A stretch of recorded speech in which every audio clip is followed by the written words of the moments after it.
আল্লাহ সুবহানাহু ওয়া তাআলার শুকর গুজারকারী বান্দা যদি আমরা হতে পারি, নবী করিম সাল্লাল্লাহু আলাইহি ওয়াসাল্লাম বলেন, কিয়ামতের দিন ওই ময়দানে মাহশরে আল্লাহ রসুল একটি ব্যানারওয়ালা পতাকা সামনে উঁচু করে ধরবেন। ওই পতাকার উপরে লেখা থাকবে হামদ।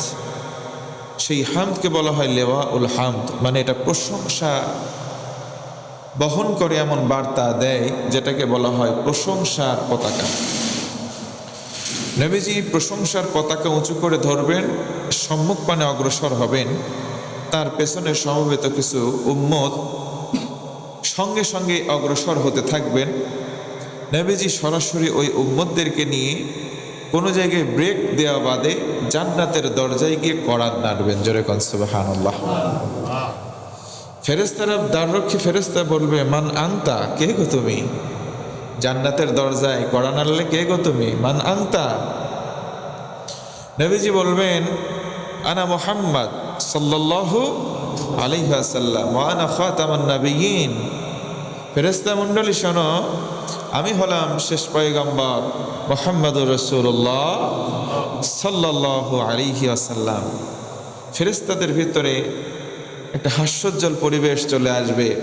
তারা সবাই আহলান ও সাহলান মোবারকবাদ জানাবে, জানিয়ে বলবে, আমরা তো আপনার জন্যই আদেশ প্রাপ্ত হয়েছিলাম, আপনার অপেক্ষারত ছিলাম, কবে আপনি আসবেন, আর আপনার জন্য আমরা অপেক্ষায় আছি। জান্নাতের দরজা খুলে দেব, আপনি জান্নাতে প্রবেশ করবেন। সুবহানাল্লাহ। নবী আমার জান্নাতে কড়া নাড়ার পর যখন কনভারসেশনটা হয়ে যাবে, জান্নাতের গেট অটোমেটিক খুলে যাবে, নবীজি সমবেত উম্মতদেরকে নিয়ে সরাসরি জান্নাতে চলে যাবেন। সুবহানাল্লাহ। জান্নাতে গেল কারা? নবীজি বলেন, আল্লাযীনা ইয়াহমাদুনাল্লাহা ফিস সাররাই ওয়াদ দাররা। ওই সমস্ত উম্মতেরা যারা দুনিয়াবি এই সময় পার করার সময় সুখে দুঃখে প্রত্যেকটা অবস্থায় আল্লাহ পাকের শুকর গুজার করেছে, আল্লাহ পাকের প্রশংসা জ্ঞাপন করেছে।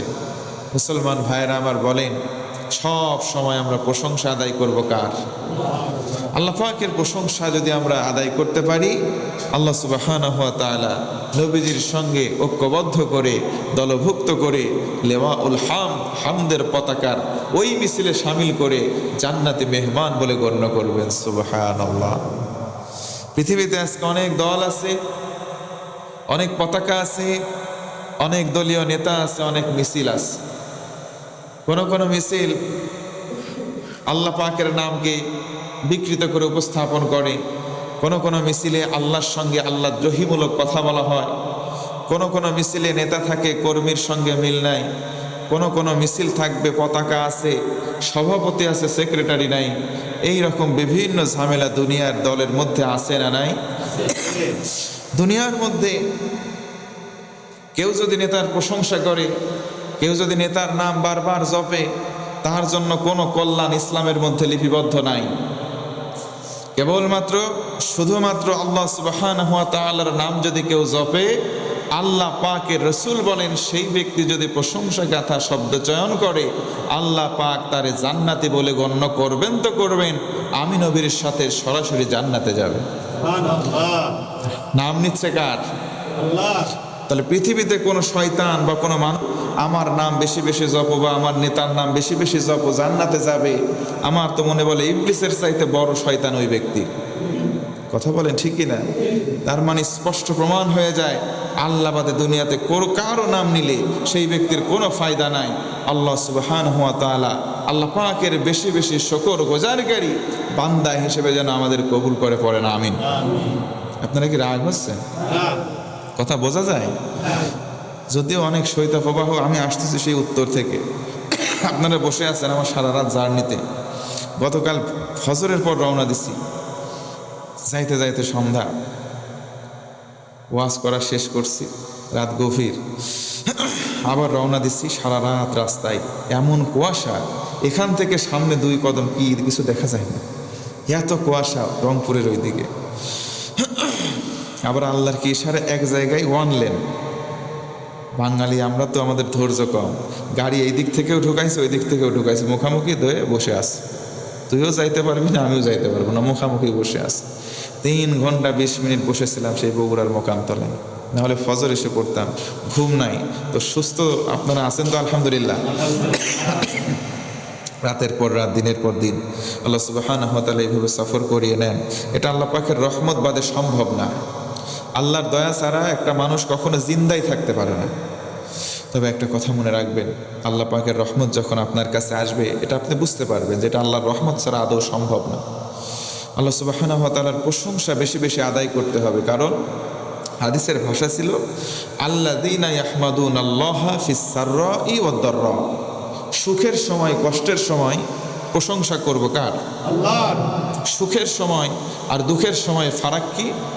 আপনি সুস্থ আছেন, এটা সুখ, এটা ভালো। আপনি অসুস্থ আছেন, এটা একটা দুঃখ, এটা কষ্টকর পরিস্থিতি। আপনি অভাবে আছেন, কষ্টে আছেন।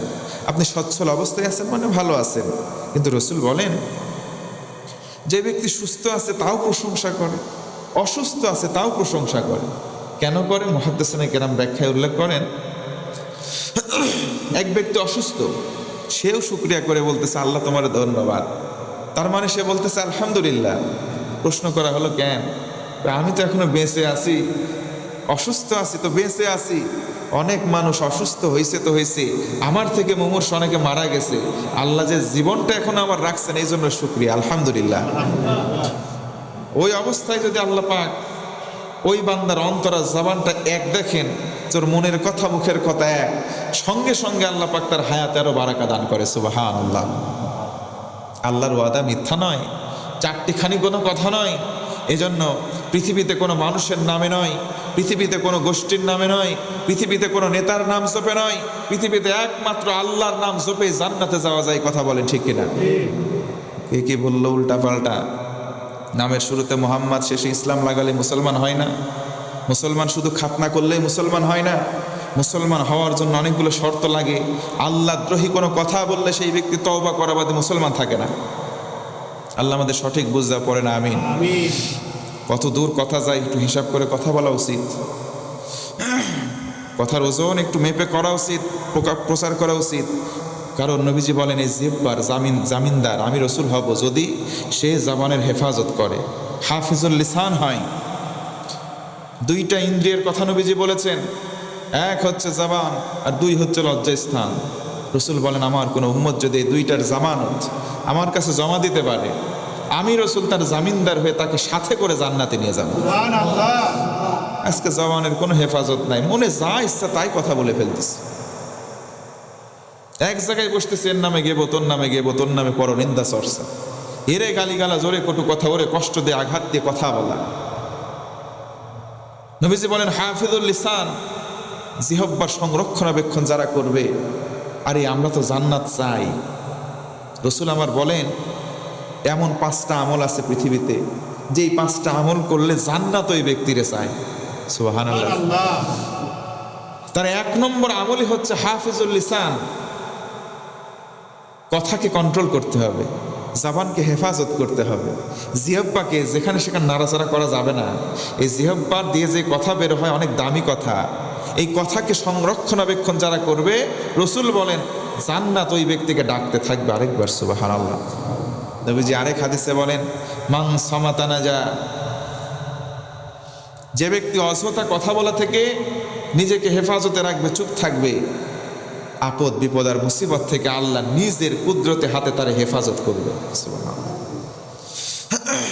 কথা বলার আগে 10 বার ভাবেন, তারপরে কথা বলা উচিত। এজন্য মুরব্বীরা একটা কথা বলে, ভাবিয়া করিও কাজ, করিয়া ভাবিও না। যেন কথা বলার আগে অন্তত পক্ষে আমরা ভাববো 10 বার যে এই কথাটা বলতেছি আদৌ কথাটা আল্লাহদ্রোহী হচ্ছে কিনা। আল্লাহদ্রোহী কথা বলে পৃথিবীতে কেউ টিকে থাকতে পারে নাই। আল্লাহদ্রোহী কথা বলে পৃথিবীতে কেউ টিকে থাকতে পারে নাই, পারছে না, ইন ফিউচার ভবিষ্যতেও পারবে না। যেন আল্লাহ যেন আমাদের তার শুকর গুজারকারী বান্দা হিসেবে কবুল করে, পড়ে না আমিন। স্পষ্ট আল্লাহ কোরআনে বলেন, উদউনি আস্তাজিব লাকুম, বান্দা আমারে ডাক। আল্লাহর নাম কি? আল্লাহর জাতি নাম কি? আল্লাহ। আল্লাহর জাতি নাম আল্লাহ। অসংখ্য সিফাতি নাম আছে, কিন্তু আল্লাহর বেস বা জাতি, রুট মূল নাম হচ্ছে আল্লাহ। সবাই বলেন তো কি? আল্লাহ বলেন কেউ যদি আমি আল্লাহরে আল্লাহ বলে ডাকে, সঙ্গে সঙ্গে আমি আল্লাহর মনোনিবেশ বান্দার দিকে চলে যাই। সুবহানাল্লাহ। আল্লাহ যদি আমারে ডাক, আল্লাহ বলে কোনো বান্দা যদি আমি আল্লাহরে ডাকি, আল্লাহ বলেন আমার মনোনিবেশ ওই বান্দার দিকে সরাসরি চলে যায়। সুবহানাল্লাহ। ডাকতে হবে আল্লাহকে। আল্লাহ বাদে দুনিয়াতে কাউকে ডেকে তার মনোনিবেশ আমার দিকে নিতে পারবেন না। সাময়িক সময় হয়তো নিতে পারবেন, প্রকৃত কল্যাণের মালিক হতে পারবেন না। নবীজি হামদের পতাকা নিয়ে জান্নাতে যাবে, ওই দলভুক্ত হওয়া মাংনা কোনো বিষয় নয়, ছেলে খেলা কোনো বিষয় নয়। ওই মিছিলে যে সে স্থান পাবে না। হামদের যে দল হবে জান্নাতে যাওয়ার আগ মুহূর্তে, ওই মিছিলের মধ্যে সবাই সমবেত হতে পারবে না। কেবলমাত্র পারবে তারা যারা দুনিয়ার জমিনে বেশি বেশি ডাকছে কারে? আল্লাহরে। আল্লাযীনা ইয়াহমাদুনাল্লাহা ফিস সাররা ওয়াদ দাররা। বেশি বেশি আল্লাহরে ডাকবো, আল্লাহর নাম বেশি বেশি নেব, তবে জান্নাতে যাওয়া যাবে। দুনিয়ায় কোনো ব্যক্তির নাম নিলে জান্নাতে যাওয়া যাবে না। আল্লাহ তাআলা বলেন ইয়া আইয়ুহাল্লাযীনা আমানুস্তাঈনু বিস-সাবর ওয়াস-সালাহ। আমি আল্লাহর কাছে চাও। চাইবো কার কাছে? আল্লাহর কাছে। পৃথিবীতে একটা ভিখারি এসে আমাদের বিত্তবান যারা আছে আমাদের কাছে চায়, আমরা সামর্থ্য অনুযায়ী তাকে দিয়ে দিই। নবীজি একটা হাদিসে বলেন আপনি সামর্থ্যবান, অ্যাবিলিটি আছে আপনার, আপনার পকেটের টাকাটা যদি আপনি পরিবারের জন্য খরচ করেন, সন্তান সন্ততি স্ত্রী আত্মীয় স্বজনের জন্য যে অর্থটা খরচ করলেন ওইটা আপনার সাদাকা হিসাবে গণ্য হয়ে যাবে। সুবহানাল্লাহ। আপনি দান করতে পারেন নাই, আপনি গরিব মানুষ, 10 টাকা কামাই করছেন, 8 টাকা খরচ করছেন, পরিবারের বাজার করছেন। রসুল বলেন ওই 8 টাকা দান করার সমান সওয়াব তোমার আমল নামায় দেওয়া হয়ে গেছে। নিজেই খাইলাম, নিজের পরিবারে দিলাম, নিয়তটা স্বচ্ছ থাকার কারণে 8 টাকা আমি নিজে আমার নিজের পরিবারে খরচ করলাম, কিন্তু দানের সওয়াবও পাইলাম। আল্লাহু আকবার। ইসলাম কত সহজ করে দিচ্ছে আমাদেরকে। আল্লাহু আকবার। আল্লাহ বলেন পৃথিবীতে কারো কাছে চাস না গোলাম, পৃথিবীতে কারো কাছে হাত পাতার দরকার নাই। চাইতে যদি হয় একান্ত আমি আল্লাহর কাছে চাও। ইয়া আইয়ুহাল্লাযীনা আমানুস্তাঈনু, সাহায্য চাও আমি আল্লাহর কাছে। কেমনে চাইব? বিস-সাবর ওয়াস-সালাহ। ধৈর্য ধর বান্দা, হতাশ হস কেন? অভাব আসছে, অসুস্থতা আসছে, আল্লাহ তুমি এত লোকের ভিড়ে আর কাউরে চোখে দেখো না, আমারই এই রোগ দিলা। এমন কথা আমাদের অগোচরে অনিচ্ছায় অনেক সময় বের হয়ে যায়। পেটে ব্যথা উঠছে, আল্লাহ এত ব্যথা সহ্য হয় না, আল্লাহ ব্যথাটা ভালো করে দাও না, আল্লাহ এত মানুষ রয়েছে তুমি আমারই দিলা। আল্লাহ বলেন ওই সময় চাইবি কার কাছে? আস্তাঈনু, সাহায্য চাও, বিস-সাবর, 1 নম্বর তুমি ধৈর্য ধরো। আমাদের ধৈর্য নাই। কঠিন মুসিবত আসে, অভাব আসে, রোগ শোক আসে, মানুষ আত্মীয় স্বজন মারা যায়, আমাদের সবর নাই। আমরা সবরের ধৈর্যের বাঁধ ভেঙে ফেলি, আমরা কেমন যেন উতালা হয়ে যাই। অথচ আল্লাহ বলেন আমার কাছে চাইবি, চাওয়ার প্রথম শর্তই হচ্ছে তুই ধৈর্য ধর। ঘোষণা দিচ্ছেন কে? আল্লাহ। ধৈর্য নাই, ধৈর্য না থাকলে হবে না ভাই। ধৈর্য কেমন? ধৈর্যের পরীক্ষা দিয়েছেন সাহাবায়ে কেরাম। নবী রাসূল আম্বিয়া আলাইহিস সালাতু ওয়াস সালাম ধৈর্যের পরীক্ষা দিয়েছেন তারা, আর তাদের তুলনায় ধৈর্যের কোনো পার্সেন্টেজ আমরা ধরতেই পারি না। আমরা কোনো ধৈর্যই ধরতে পারি না। হুজুর 30-এ জামাত, 1 সেকেন্ড যদি ওভার হয়ে যায় এদিক সেদিক উস্কো খুস্কো আমাদের ভাব চলে আসে। এই কথা বলেন না, ধৈর্য নাই, ধৈর্য নাই আমাদের। বাড়িতে গেছি দুপুরে ক্ষুধার্ত অবস্থায় নামাজ শেষ করে, স্ত্রী যদি খাবার পরিবেশন করতে একটু দেরি হয়, যেন মুগুড়ি পাইলে, মানে কি বলে খাইটে না কি বলে, মুগুর দিয়ে পিটাইলে অনেক স্বামী আছে যার শান্তি পায়, যে একটু যদি 19 থেকে 20 হয়ে যায় তাহলে না মেরে তার শান্তি লাগে না। ও মুসলমান, তুমি আল্লাহর কাছে চাইবা, আল্লাহ তোমার দেবে না। কারণ আল্লাহ বলেছেন আমার কাছে চাওয়ার প্রথম শর্ত হচ্ছে সবর করো, ধৈর্য ধরো। ধৈর্য নাই আজকে আমাদের ভেতরে, ধৈর্য নাই। সাহাবায়ে কেরাম রসুলের সামনে বসে আছেন, রেগে বলতেছেন ইয়া রাসূলুল্লাহ, আমরা মার খায় খায় শেষ হয়ে যাচ্ছে, ইসলামের খেলাফত কি কায়েম হবে না? কালেমার সুশীতল পতাকা পথ করে উঠবে, কালেমার ঝান্ডাবাহী পতাকা নিয়ে আমরা দিক দিগন্তে ছুটে বেড়াবো। ইয়া রাসূলুল্লাহ কবে আসবে? আমরা আজকে গোপনে গোপনে আসি, কাফেররা মাইরে শেষ করে ফেলাচ্ছে। ইয়া রাসূলুল্লাহ এখান থেকে পরিত্রাণের উপায় কবে আসবে? রসুল বললেন কোনো একদিন সারা বিশ্বের আকাশে কালেমার পতাকা উড়বেই উড়বে। সুবহানাল্লাহ। তবে বড্ড বেশি তোমরা উতলা হয়ে যাচ্ছ, তোমাদের মধ্যে সবর আমি দেখতে পাচ্ছি কম। নবীজি বললেন, তোমরা কি মার খাচ্ছ? বলে, ইয়া রাসূলুল্লাহ, খাব্বাব খুবাইবকে ধরে নিয়ে গেছে, তাদেরকে পায়ের সঙ্গে হাতের সঙ্গে শিকল দিয়ে বাঁধা হয়েছে, লোহার কয়লা অঙ্গার দিয়ে পিঠের উপরে দেওয়া হচ্ছে, পেটের উপরে দেওয়া হচ্ছে, গোশতগুলো গলে গলে, চর্বিগুলো গলে গলে যাচ্ছে। আল্লাহু আকবার। আম্মার বিন ইয়াসারকে ধরে নিয়ে যাওয়া হয়েছে ইয়া রাসূলুল্লাহ, দুই পায়ের সঙ্গে রশি বেঁধে দুইটা উটের সঙ্গে বেঁধে দেওয়া হয়েছে। চিন্তা করেছেন, এই পায়ের সঙ্গে এক রশি, এক উটের সঙ্গে আরেক পায়ের সঙ্গে আরেক রশি, আরেক উটের সঙ্গে দুই উটকে দুই দিকে তাড়িয়ে দেওয়া হচ্ছে।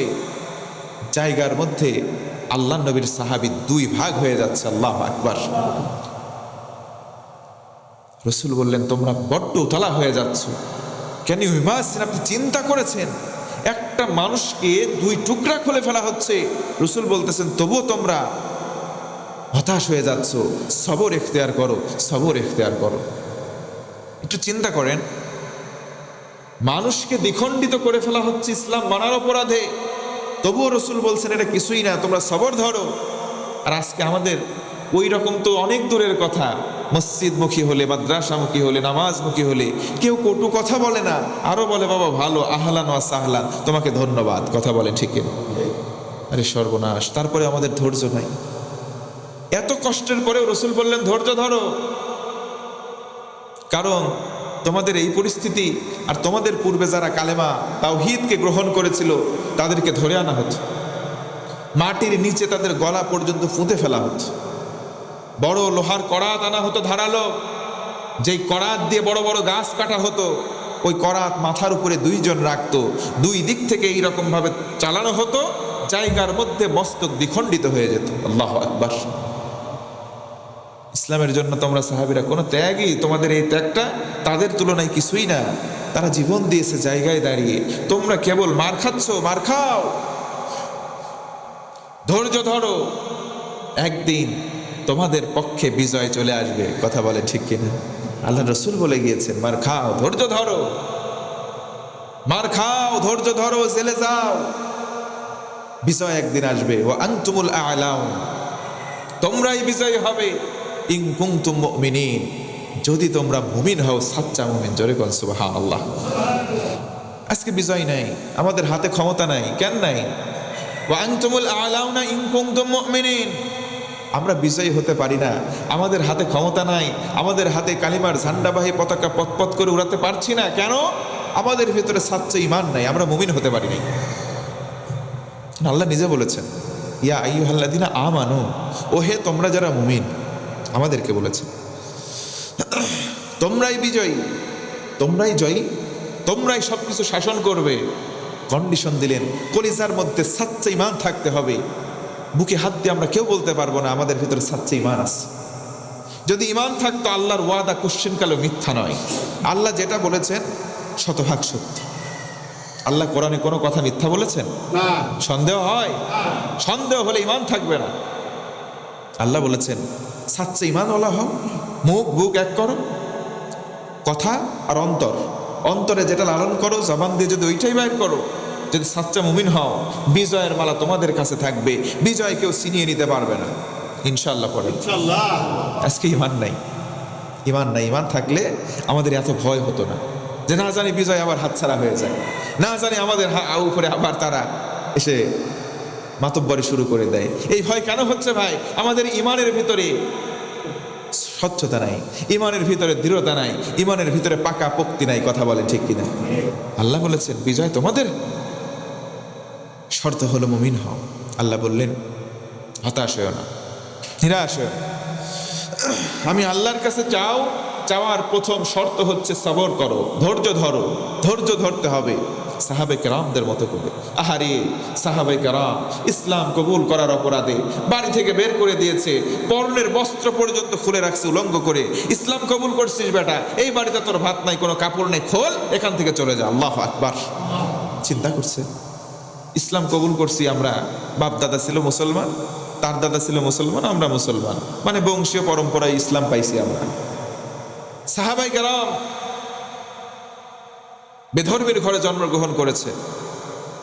ইসলামের সুশীতল ছায়াতলে তারা নিজের অন্তর দিয়ে উপলব্ধি করেছে ইসলাম সঠিক বুঝ বুঝার পরে নবীজির হাতে কালেমা পড়ে মুসলমান হয়েছে। সুবহানাল্লাহ। তাদের ইসলাম আর আমাদের ইসলাম আকাশের জমিনের ফারাক। একজন অন্য ধর্ম থেকে কনভার্টেড, সে নব্য মুসলমান, তার ইমান আর আমাদের ইমান আকাশের জমিনের মতো বিস্তর ফারাক। তার ইমান এক পাল্লায়, আমাদের ইমান এক পাল্লায়। আমাদের ইমানের কোনো ওজনই হবে না। শীতের রাত, এখানে কতজন উপস্থিত আছে? আমি যদি বলি এক এক করে, বলবো না, মানে যদি বলি তো বলেন তো নামাজ পড়ছেন নাকি না ফজরের? যদি এক এক করে বলি, আমার বিশ্বাস হাতে গোনা কয়েকজন ছাড়া ম্যাক্সিমাম আজ নামাজই পড়েনি। আপনি ঠিক বললেও ঠিক, না বললেও ঠিক।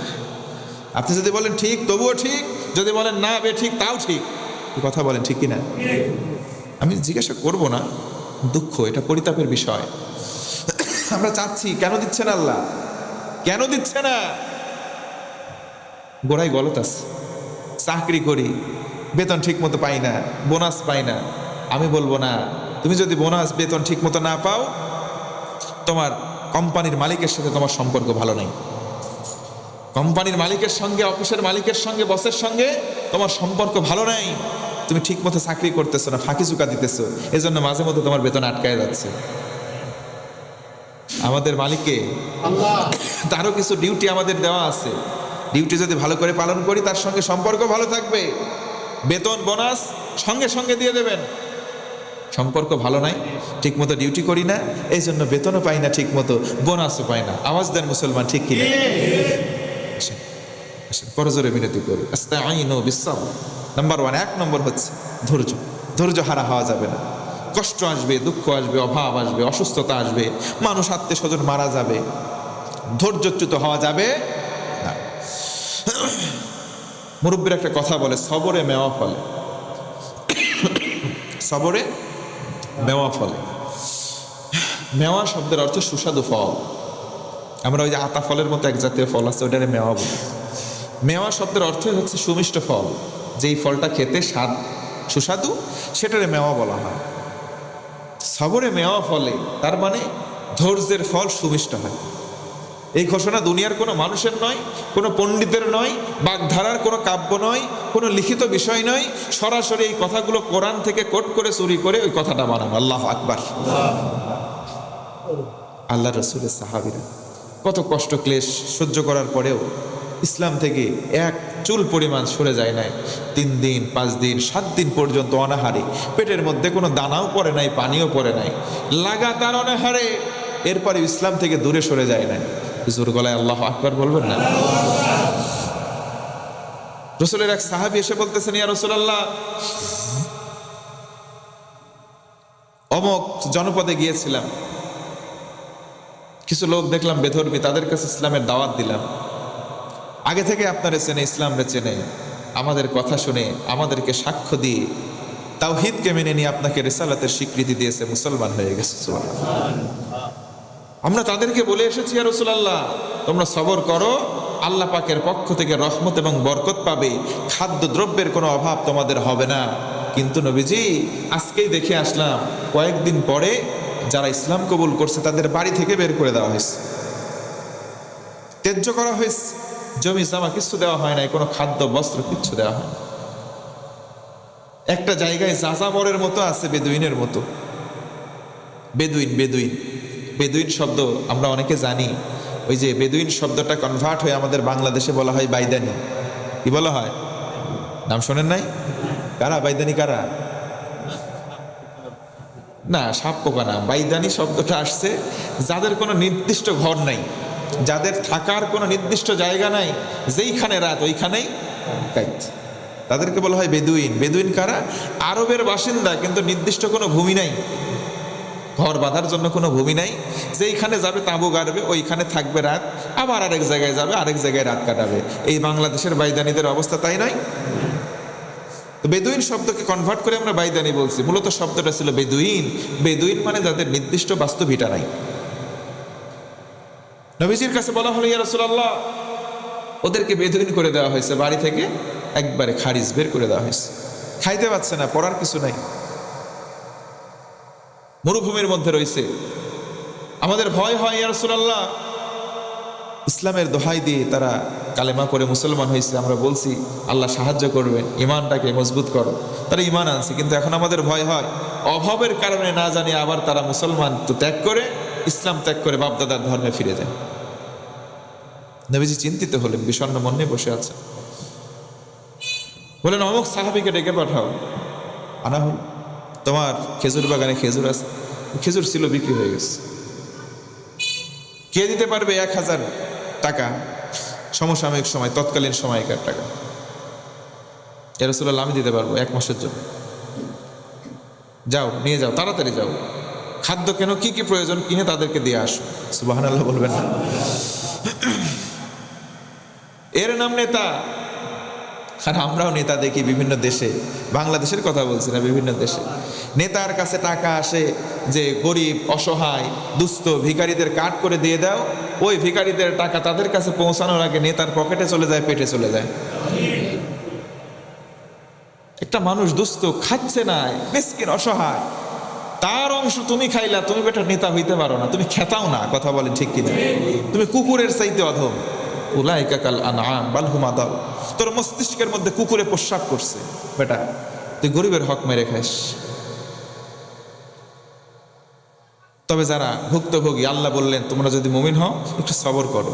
মানে আল্লাহর মায়ের এমন মায়ের হবে, মায়ের কোনো সাউন্ড হবে না। আল্লাহ বলতেছে তুমি যদি মুমিন হও একটু সবর করো। কষ্ট পাইতেছো, কষ্ট দিতেছে, দাঁড়াও না, আমি ওরে ছাড় দিয়েছি কিন্তু ছেড়ে দেব না। আর তোমারে বলতেছে তুমি সবর ধরো।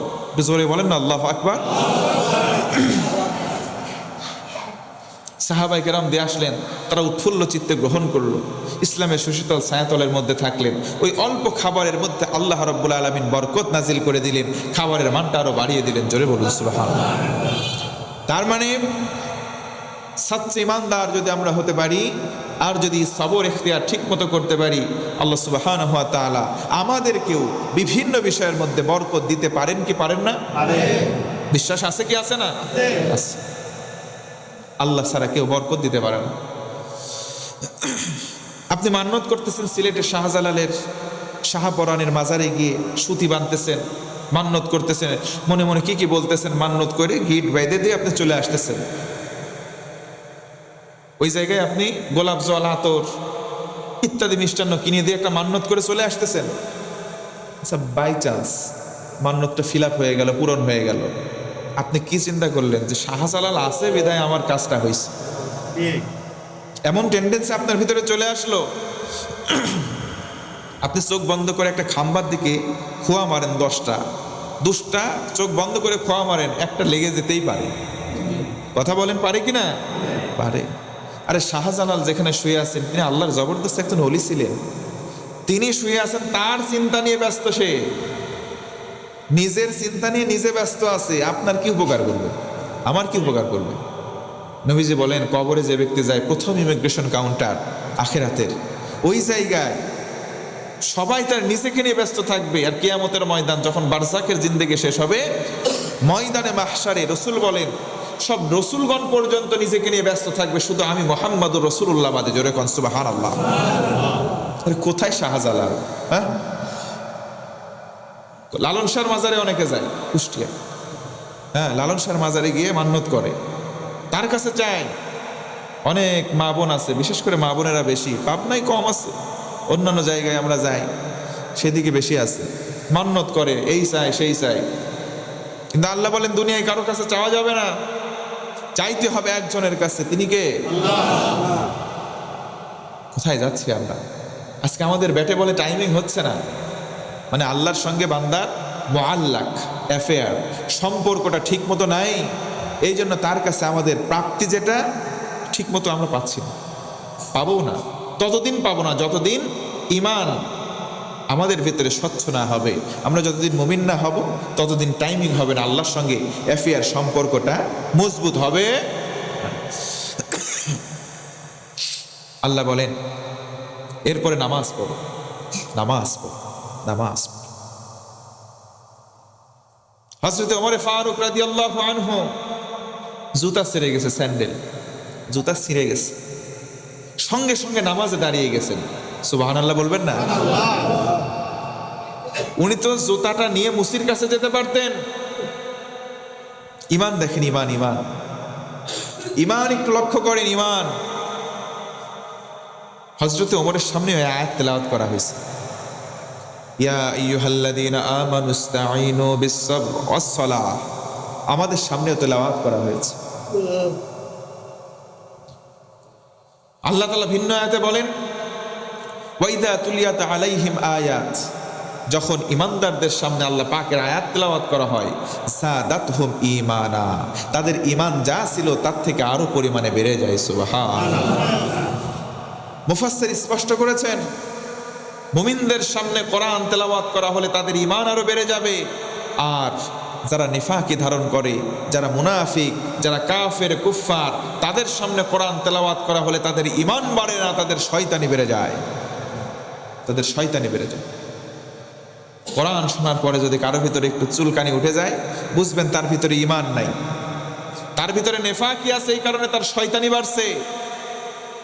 মুমিন যে হবে, তার সামনে কোরআনের তেলাওয়াত করা হলে, কোরআনের তাফসীর করা হলে তার ঈমান আরো বেড়ে যায়।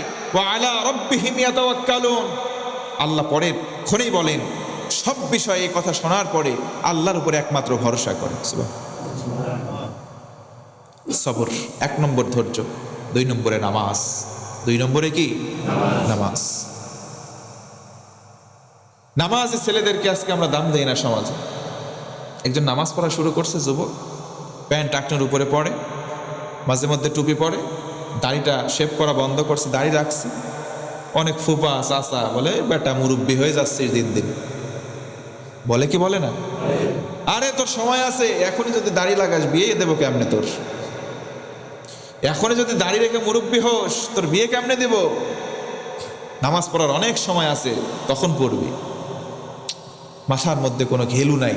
যদি ঘেলু থাকতো এই কথা সেই ব্যক্তি বলতে পারতো না। কিচ্ছু নাই মাথার মধ্যে। ওই লোক চিন্তা করতেছে দাড়ি রাখার সময় আসুক, দাড়ি রাখবো, দাড়ি যখন পাক উঠবে, চুলে পাক আসবে, বয়সের একটা দ্বার প্রান্তে যাব, আল্লাহ বিল্লাহ করে কাটাই দেব, হজে যাব, নামাজ কালাম ধরবো, রোজা করব, আর বসে বসে জিকির তাসবিহ আদায় করব, আর টাকা যা চাকরি করে ব্যবসা করে জোগাইছি সবগুলো ফিক্স করে রেখে দেবো, লাভ আসবে খাবো আর জিকির করবো হু হু। এত সোজা? এত সোজা ইসলাম? হ্যাঁ, এত সোজা? তওবা করলে তো আল্লাহ মাফ করে দেবে, আমরা জানি। তওবা এত সোজা? তওবার 3টা থেকে 4টা গুরুত্বপূর্ণ শর্ত আছে ভাই।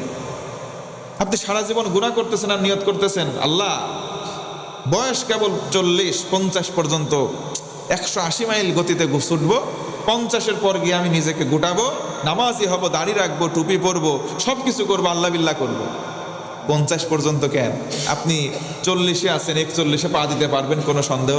আপনার মধ্যে কোনো কি বলে এটার কোনো সিকিউরিটি আছে? কোনো নিশ্চয়তা নাই। ইদা জা আজালুহুম, আল্লাহ বলেন ইদা জা আজালুহুম, ইদা মানে যখন, জা মানে চলে আস, আজালুহুম তাদের নির্দিষ্ট সময়সীমা। এই নির্দিষ্ট সময়সীমাকে মুফাসসির উল্লেখ করেছেন মউত। যখন মউতের সময়টা চলে আসে, লা ইস্তাখিরুনা, তাদেরকে অবকাশ দেওয়া হয় না, তাদেরকে দেওয়া হয় না সা, একটা সেকেন্ড বা একটা মুহূর্ত। ইস্তাকদিমুন, তারা ওই সময়কে কেন্দ্র করে এক ধাপ নাই। একটা মানুষ বলেন যে আমার জীবনে হুজুর কোনো দুঃখও নাই, কষ্টও নাই, একটা মানুষ আছেন? নাই। মনের ভিতরে অনেকের যন্ত্রণা, ব্যথা, দুঃখ, দুর্দশা। স্বামী যারা আছি আমরা, সত্য কথা বলতেছি, একজনও বউয়ের সঙ্গে শান্তিতে নাই। 24টা ঘন্টা কাটায় তার সঙ্গে, মানে বাধ্য হতে হয় তার সঙ্গে শান্তির অভিনয় দেখানোর জন্য। আপনি ঠিক বললেও ঠিক, না বললেও ঠিক, কিন্তু দুঃখজনক হলে সত্য কথা, এই ভালোই মন্দ আসে না কেন? আল্লাহর সঙ্গে আমাদের সম্পর্ক ভালো নাই, বিধায় এই সম্পর্ক আল্লাহ ভালো রাখে নাই। বিশ্বাস করেন 100% এটা। মালিকের সাথে সম্পর্ক ভালো করার মাধ্যম 2টা। একটু আওয়াজ করে বলেন মুসলমান, কয়টা? 1 নম্বরে ধৈর্য, আর 2 নম্বরে নামাজ। 1 নম্বরে কি? ধৈর্য, 2 নম্বর নামাজ। আপনার মধ্যে ধৈর্য নাই, আপনি শান্তি পাবেন না। তবে মনে রাখবেন, দুনিয়াতে আপনার বউ আপনার কথা শোনে না, ছেলে পেলে আপনার কথা শোনে না, বাপ মা আপনারে দেখতে পারে না, ভাই ব্রাদার আত্মীয় স্বজন কেউ আপনারে দেখতে পারে না। আপনি যদি নিজের বিবেকের কাছে, বিবেকের দর্পণে সঠিক হন, আপনি আপনার বিবেকের দর্পণে সঠিক, কিন্তু অন্যায়ভাবে আপনার আত্মীয় স্বজন আপনাকে ত্যাগ করতেছে, আপনি হতাশ হবেন না। দুনিয়াতে যার কেউ নাই, তার একজন আছে। ওয়ালামু, আল্লাহ কোরআনে বলেন, বান্দা তোমরা জেনে রাখো, ওয়ালামু শুনে রাখো, জেনে রাখো, আন্নাল্লাহা মাআল মুত্তাকিন, যার কলিজায় আমি আল্লাহর ভয় আছে, আমি আল্লাহ তার সাথেই আছি।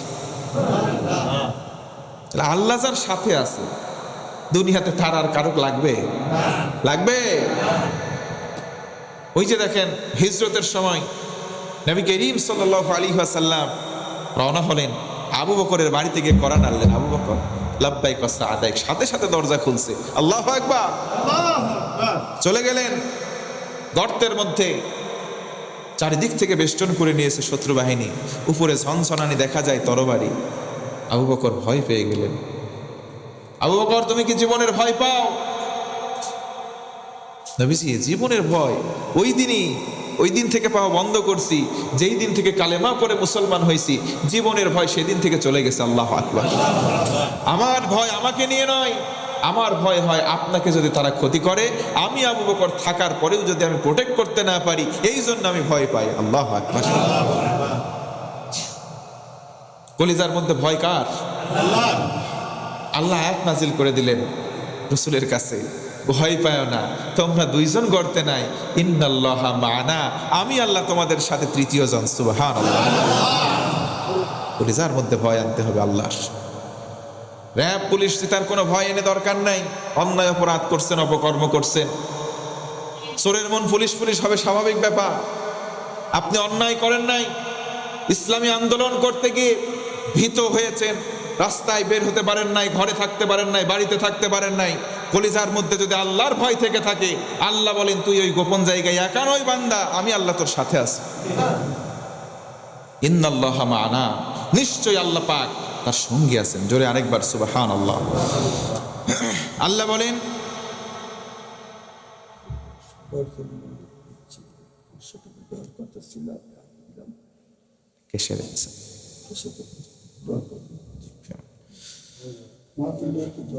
জি ইনশাআল্লাহ। আল্লাহ তাআলা বলেন,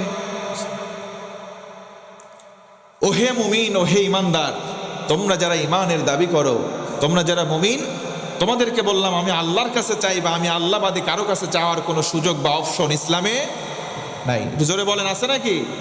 চাইবো কার কাছে? মাধ্যম দুইটা। এক, বান্দা তুই সবর করো, আগে তুমি ধৈর্য ধরো। আজকে আমাদের ভিতরে ধৈর্য নাই।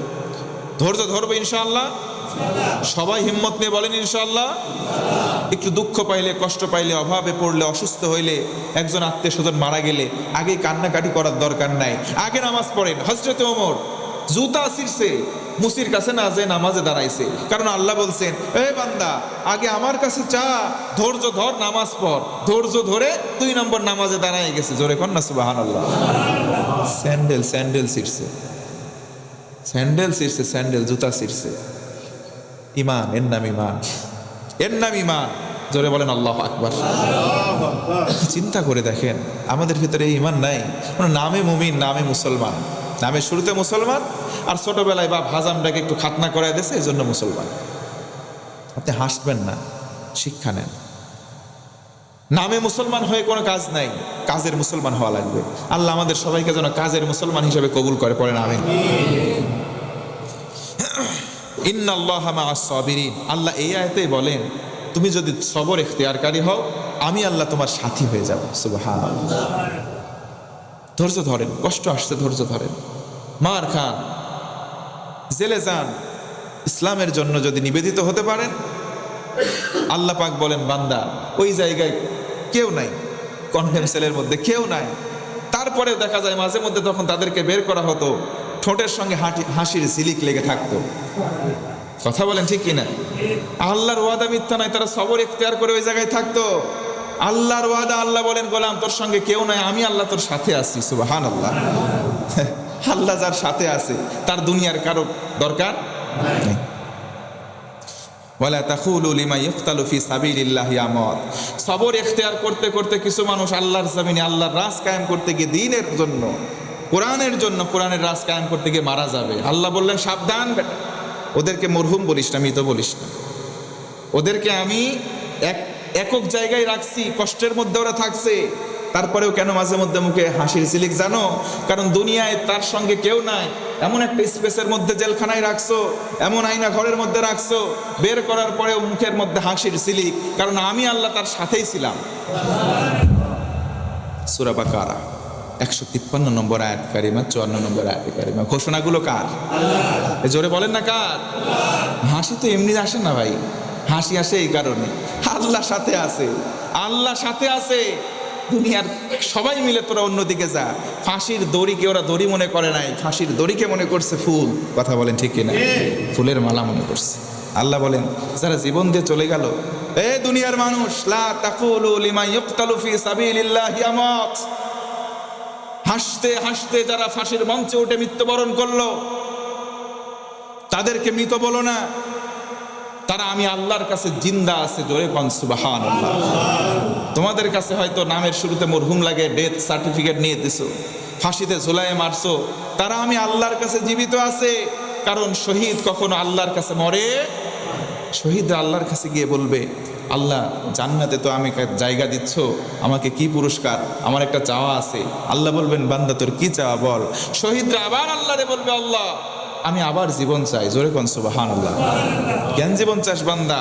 শহীদ ডেকে ডেকে বলবে, মালিক তোমার জমিনে তোমার দিন কায়েম করতে গিয়ে শাহাদাত বরণ করেছি, এসেছি, আবার জীবন দাও, আবার শহীদ হব, আবার তোমার কাছে আসবো। জোরে কোন সুবহানাল্লাহ।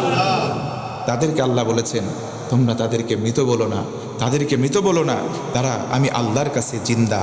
আল্লাহ বলেন বাল আহইয়াউম ওয়ালাকিন লা তাশউরুন। কিন্তু মানুষ তোমরা উপলব্ধি করতে পারবে না তারা কেমনে জিন্দা, এটা তোমাদের মগজে ধরবে না। আল্লাহু আকবার। কেমনে জিন্দা? মানুষ মারা যাওয়ার পরে কেমনে জিন্দা থাকে? আল্লাহ বলেন তোমাদের অধিকাংশের মাথায় ধরা পড়বে না। একটা উদাহরণ দিয়ে শেষ করি। কিছু মানুষ মারা যায়, মানুষ ইন্নালিল্লাহ পড়া বাদে আলহামদুলিল্লাহ পড়ে, আছে না নাই? আওয়াজ দেন, আছে না নাই? কিছু কিছু মানুষ মারা যায়, পক্ষী লতা পর্যন্ত তার জন্য কান্না করে, তার জন্য দোয়া করে। কিছু কিছু মানুষ মারা যায়, তার জন্য দোয়া বাধ্য করে করানো হয়, কিন্তু সময়ের আবর্তনে তার জন্য কোনো মানুষ কেন, কুত্তা পর্যন্ত দোয়া করে না। এর নাম মরার পরেও বেঁচে থাকা। যেই ব্যক্তি মারা যাওয়ার পরে তার জন্য 10 জন কান্না করে, দোয়া করে, এটাই হচ্ছে মারা যাওয়ার পরে বেঁচে থাকা। আল্লাহ বলেন এটা তোমরা সবাই বুঝবা না, এটা তোমরা সবাই বুঝবা না। লা তাশউরুন, বুঝতে পারবা না, উপলব্ধি করতে পারবা না। আরে মৃত্যুর পরে তারাই জিন্দা যাদের কর্মের মাধ্যমে কিয়ামত পর্যন্ত তাদের স্মৃতি কর্মগুলো উদযাপন করা হবে, বলা হবে। মানুষগুলো তাদের কথা শুনবে, তাদের কথা শোনার পরে তাদের জন্য দিল থেকে কল্যাণের দোয়া করবে। কথা বলেন ঠিক কিনা? আর কিছু কিছু জীবনে এমন মানুষ গঠন করে গেছে, তাদের জন্য দোয়া তো করবে, তবে দোয়া কল্যাণের করবে না, বদ দোয়া করবে। আল্লাহ পাক রব্বুল আলামিন আমাদের সবাইকে তার এই যে নীতি নির্ধারণ, তার বান্দা বলে নিজেদেরকে বিবেচিত করার তৌফিক যেন দান করে, ঈমান যেন আমাদের পরিপূর্ণ মাত্রায় দান করেন, এবং যে কোনো বিষয়ে আমরা হতাশ না হয়ে সবর ইখতিয়ার করব আর নামাজ আদায় করব ইনশাআল্লাহ। বারাকাল্লাহু লানা ওয়া লাকুম ফিল কুরআনিল আযীম। আমি যখন তার কথা বলছি তখন ওখানে ক্লাস সম্ভবত 5 পর্যন্ত ছিল। দাসুরিয়া মদিনাতুল উলুম এখনকার বর্তমান আলিম মাদ্রাসা, ওই সময় কিছু মাঠ ছিল দাসুরিয়া রেল স্টেশনের